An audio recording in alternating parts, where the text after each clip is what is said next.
அன்பர்களே, நண்பர்களே, உங்கள் பாலுவின் இனிய காலை வணக்கம். இன்று மே 9ஆம் தேதி, அதாவது சித்திரை மாதம் 26ஆம் தேதி, வியாழக்கிழமை. இன்றைக்கி பிரதமை திதி காலையில் 6:21 வரை, அதற்கு மேலே துதியை திதி. அதே மாதிரி கிருத்திகை நட்சத்திரம் 11:56 வரையில், அதுக்கு மேலே ரோகிணி நட்சத்திரம். இன்றைக்கி ராகு காலம் மத்தியானம் 1:30லேருந்து 3 மணி வரை. அதே மாதிரி யமகண்டம் காலை 6லேருந்து 7:30 வரை. நல்ல நேரம் 10:30லேருந்து 11:30 வரை நல்ல நேரம். சந்திராஷ்டமம் துளாராசிக்காரங்களுக்கு நடக்கிறது. போட வேண்டிய துணியின் நிறம் மஞ்சள், பிஸ்கட் கலரு, சந்தன கலரு அந்த மாதிரி வச்சுக்கலாம். அவாய்ட் பண்ண வேண்டியது பிங்க் ஆர் மெரூன். அதே மாதிரி சாப்பிட்றது சப்பாத்தி, அதாவது கோதுமையில் செய்யக்கூடியது சப்பாத்தி, பூரி அந்த மாதிரி பட்டதை சாப்பிட்டுக்கலாம். ஓகே, அடுத்து பாடத்திற்குள் செல்லும். இப்போது மாதத்தில் பிறந்தவங்களோட அமைப்பு எப்படி இருக்குன்னு சொல்லிக்கிட்டு இருந்தேன். இப்போ சித்திரை மாதம் பிறந்தவங்களோட கேரக்டர் பற்றி 2-3 வார்த்தைகள் சொன்னேன். இப்போது என்னோட தியரி பிரகாரம் அந்த ஜோதிடம் பார்க்கறதுனோட நோக்கமே என்னென்ன நெகட்டிவ் இருக்கோ அதிலிருந்து எப்படி தப்பிச்சுக்கலாமுங்க வழியை நம்ம கண்டுபிடிச்சிக்கணும். அதுக்கு தான். இல்லது நடக்கும்னு விட்டுட்டு போக முடியாது இல்லையா? சொல்கிறதுனால என்ன உபயோகம், அதிலிருந்து எப்படி தப்பிக்கிறது, அதுக்கு சொல்கிறதுக்கு தான் நான் மேக்சிமம் அனாலிசிஸ் பண்ணி உங்களுக்கு அந்த கருத்துக்களை சொல்கிறேன். இப்போது சித்திரை மாதம் பிறந்தவங்களோட பலன்களை சொன்னோம் இல்லையா? சித்திரை மாதம்ங்கிறது வெயில் அதிகமான காலகட்டம். வெயில் அதிகமான காலகட்டம்னா சூரியன் பூமிக்கு அருகில் இருக்குது. அதாவது சூரியன் ரொம்ப பலமாக இருந்துக்கிட்டு இருக்குது. ஸோ அந்த ஓவர் ஹீட்டு இருக்கிறதுனால உஷ்ண சம்பந்தப்பட்ட இதை பாடி கிரகித்துக்கிட்டு அதிக சூட்டை கிரகித்து அதனால் உஷ்ண சம்பந்தப்பட்ட நோடிகள் பிரச்சனைகள் வந்துக்கிட்டு. ஸோ அதிலிருந்து நம்ம தப்பிக்கிறதுக்கு பசுமையான உணவுப் பொருட்களை அன்றாடம் சேர்த்துக்கணும். பசுமையான ஒன்றுன்னா பால், தயிர், நெய், கீரை, தக்காளி, வெள்ளரிக்காய், முள்ளங்கி, அதே மாதிரி காய்கறியில் கூட இந்த முள்ளங்கி, பீக்கங்காய், அந்த மாதிரி சுரைக்காய், அந்த மாதிரி நீர்ச்சத்துக்குள்ள பொருட்களை சேர்த்துக்கிட்டால் அந்த உடம்பில் உள்ள அந்த சூடு, அந்த உஷ்ணம் குறைஞ்சி ஓரளவு உணவு சம்பந்தப்பட்ட உஷ்ண சம்பந்தப்பட்ட பிரச்சனைகள்லேருந்து நம்ம தப்பிச்சுக்கலாம். இதை சொல்கிறதுக்காகத்தான் நான் அதை விளக்கமாக சொல்லிக்கிட்டு வரேன். அதே மாதிரி சித்திரை மாதம் பிறந்தவங்களுக்கு ஆவணி மாதம், மார்கழி மாதம் பிறந்த பொண்ணை திருமணம் செய்ய நல்லது, கொஞ்சம் அதிர்ஷ்டமாக இருக்கும். ஏன்னா ஆட்டோமேட்டிக்காகவே அந்த சித்திரை மாதம் பிறந்தவங்களுக்கு மார்கழி மாதம், அதே மாதிரி ஆவணி மாதம் பிறந்தவங்களோட கான்டாக்ட் நல்லா இருந்துக்கிட்டு இருக்கும். அவங்களோட குணபாவங்கள், உடல் அமைப்புகள் ஒத்துப்போகும்.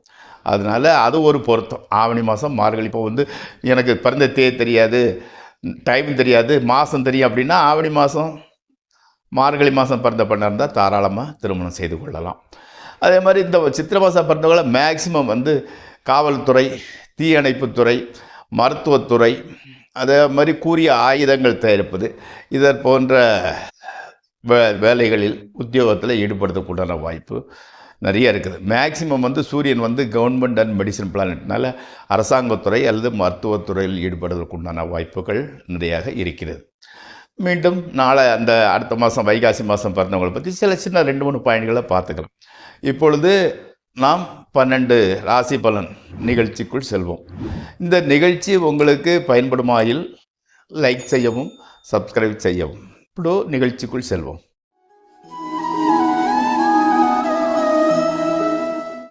முதலில் மேசராசி.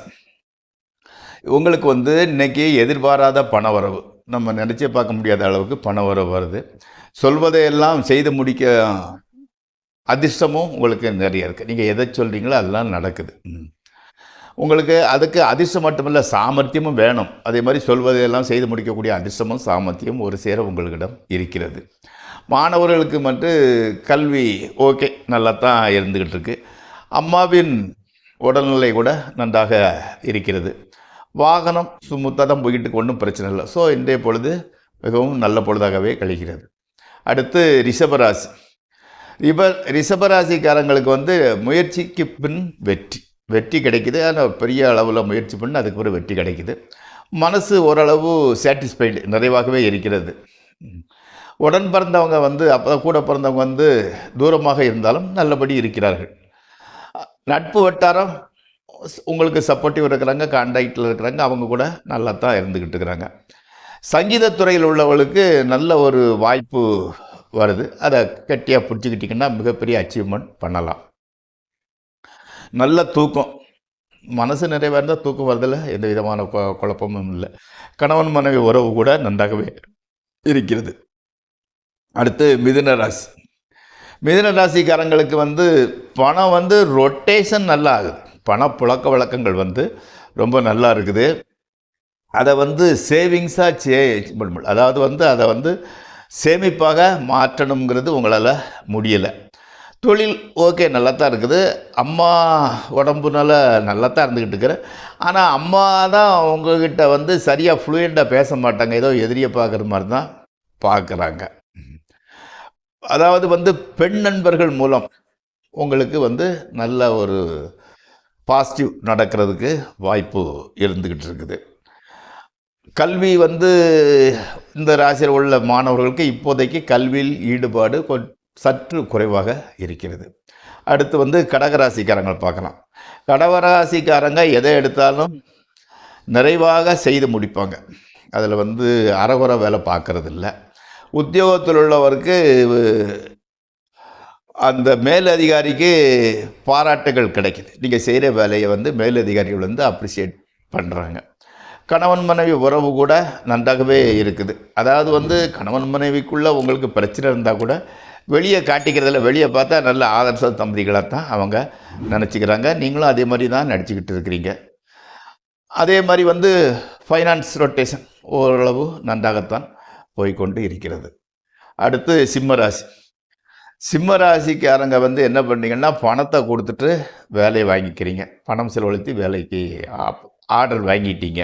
வேலை கூட அந்த காசு செலவழிச்ச கூட வேலை நல்ல வேலை தான் கிடச்சிருக்குது.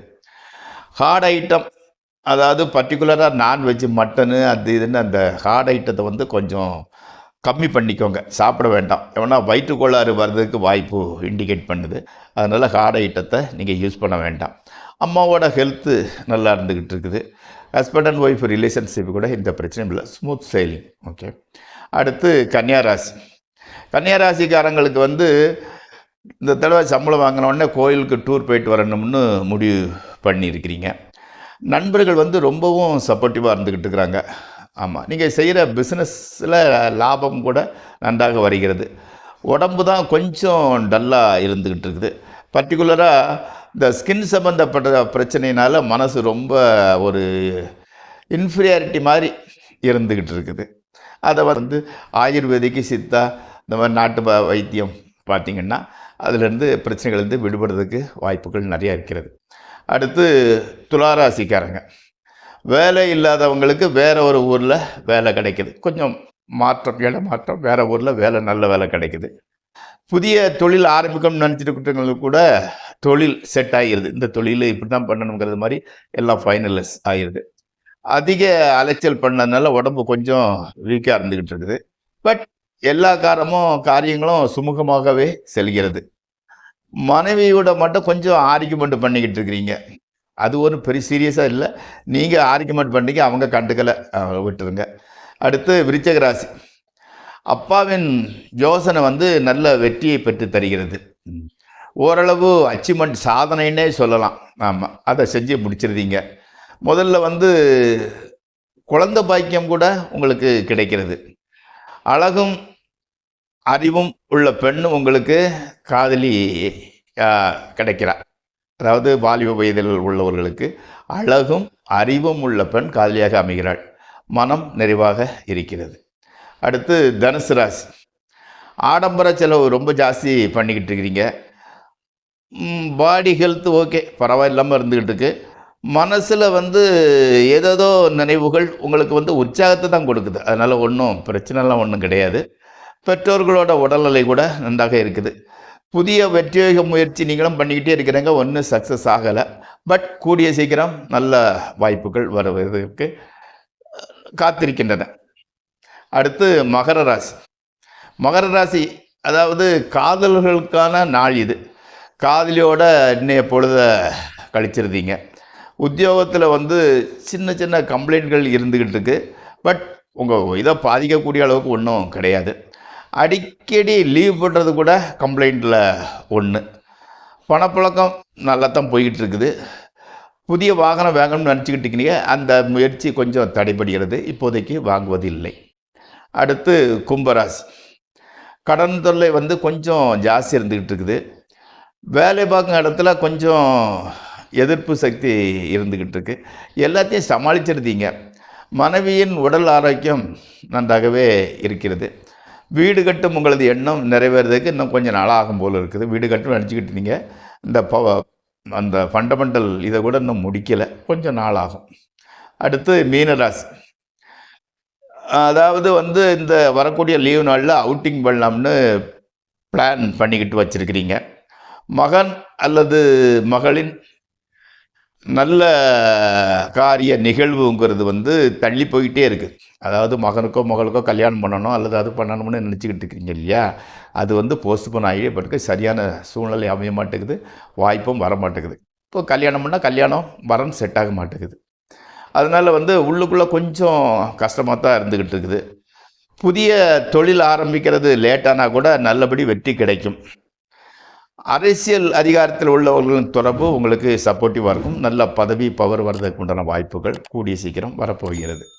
நண்பர்களே, இந்த ராசிபலன் நிகழ்ச்சி இத்துடன் நிறைவேறுகிறது. நாளை மீண்டும் சந்திப்போம். உங்கள் பால்.